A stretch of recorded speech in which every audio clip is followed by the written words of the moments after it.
before we begin, take a deep breath, because what you're about to hear isn't just history.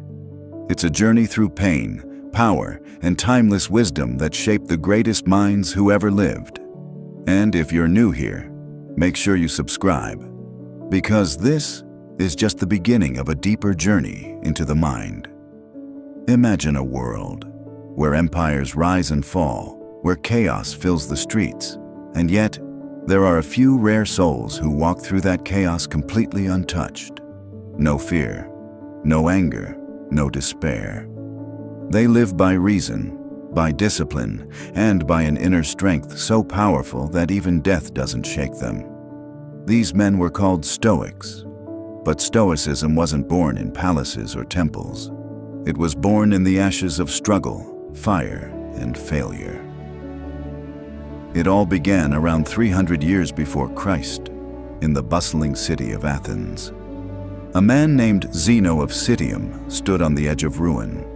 Once a wealthy merchant, his ship had sunk, and everything he owned was swallowed by the sea.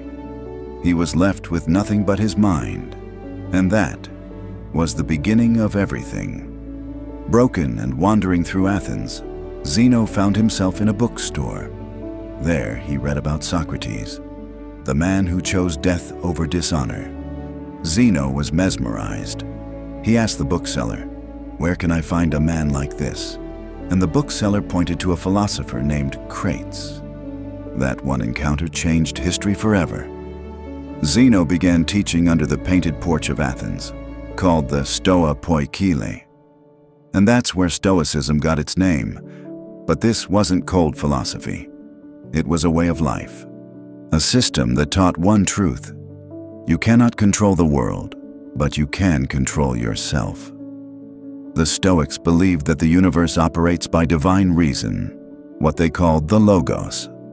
To live in harmony with the Logos meant to live with virtue. Virtue for them was not about wealth or fame. It was about wisdom, courage, justice, and self-control. They trained their minds to stay calm through pain and humble through success. And over time, this quiet wisdom spread from Greece to Rome. There, it reached minds that would change history forever. Enter Seneca, the advisor to Emperor Nero, a man surrounded by corruption and madness. Yet Seneca wrote words that still echo through time. Sometimes, even to live is an act of courage. Through his writings, he reminded the world that real power lies not in control of others, but in control of oneself.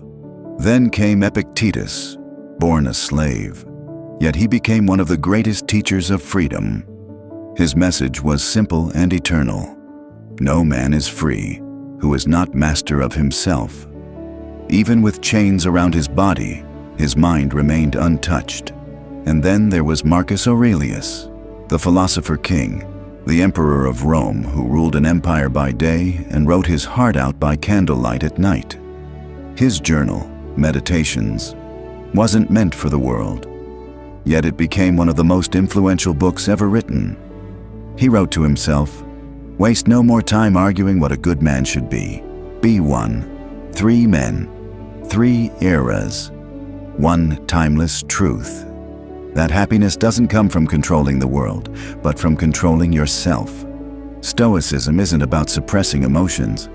It's about understanding them, mastering them, and never letting them dictate your peace. It teaches you to face loss without breaking, to handle success without pride, and to remain calm even when the world burns around you. That's why, even today, soldiers, athletes, entrepreneurs, and thinkers all turn to Stoicism, not as ancient history, but as a manual for life. Because in a noisy world full of distractions, Stoicism whispers a simple truth: you already have everything you need to be unshakable. Zeno lost everything and found wisdom. Epictetus was enslaved, yet found freedom. Marcus Aurelius ruled the world, yet sought inner peace. And through them, Stoicism survived thousands of years, not because it was old, but because it was true. So the next time life hits you hard, remember what the Stoics stood for: Don't complain, don't panic, don't fall apart. Just breathe, observe, and rise above. Because as Marcus Aurelius once said, you have power over your mind, not outside events. Realize this, and you will find strength. And maybe, just maybe, the reason Stoicism still speaks to us today is because deep down, every soul is searching for peace. A peace that no philosophy can fully give. Because true peace, the one that transcends every philosophy, comes only through faith and surrender to the one Creator. If this story touched something within you, then don't just stop here.